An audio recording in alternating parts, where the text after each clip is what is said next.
అందరు ఎలా ఉన్నారు? ఈరోజు మనం చికెన్ కర్రీ ఏ విధంగా తయారు చేసుకోవాలో చూద్దాం. ముందుగా చికెన్ వాష్ చేసుకొని ఇందులో ఆనియన్ పేస్ట్ వేసుకోవాలి. తర్వాత అల్లం వెల్లుల్లి పేస్ట్, కారం వేసుకోవాలి, కొంచెం పసుపు వేసుకోవాలి, కొంచెం పుదీనా వేసుకోవాలి, కొంచెం లెమన్ జ్యూస్ వేసుకుందాం.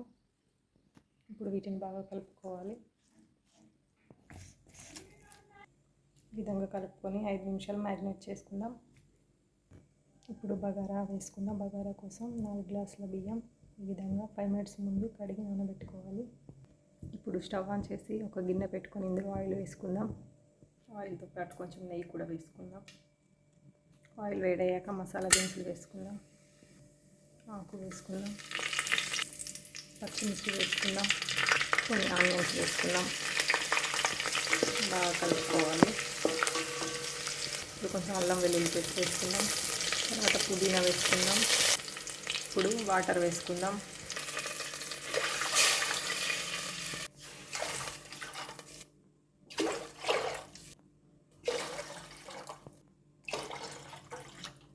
నాలుగు గ్లాసుల బియ్యానికి 6 గ్లాసుల వాటర్ వేసుకుందాం.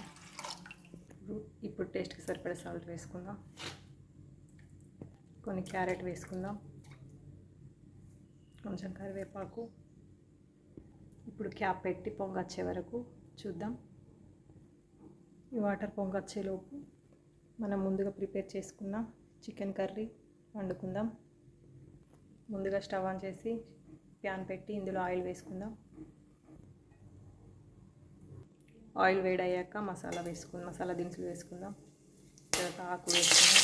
తర్వాత ఆనియన్స్ వేసుకుందాం. వీటిని బాగా వేయించుకోవాలి.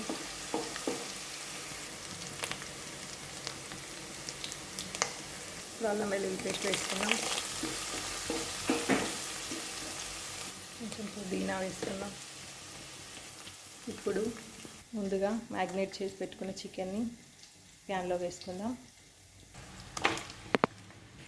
వేసుకొని బాగా కలుపుకోవాలి.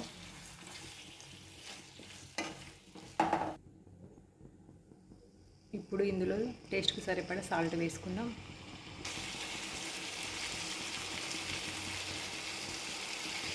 బాగా కలుపుకోవాలి.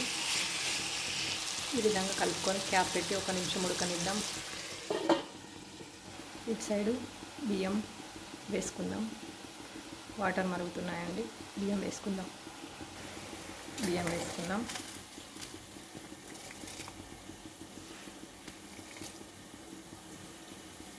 బియ్యం వేసుకొని బాగా కలుపుకోవాలి.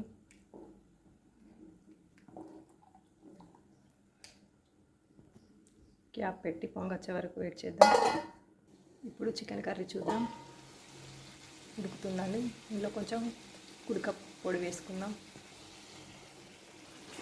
బాగా కలుపుకోవాలి.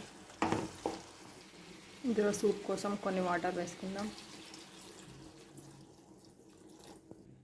ఈ విధంగా వాటర్ వేసి 10 నిమిషాలు ఉడికిద్దాం క్యాప్ పెట్టుకొని.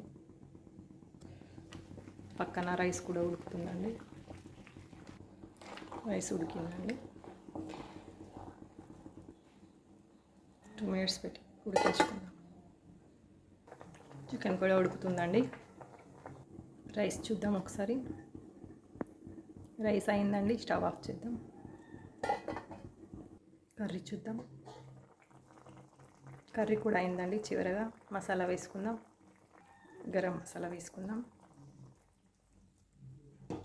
అంతేనండి. కర్రీ కూడా రెడీ అయిపోయింది.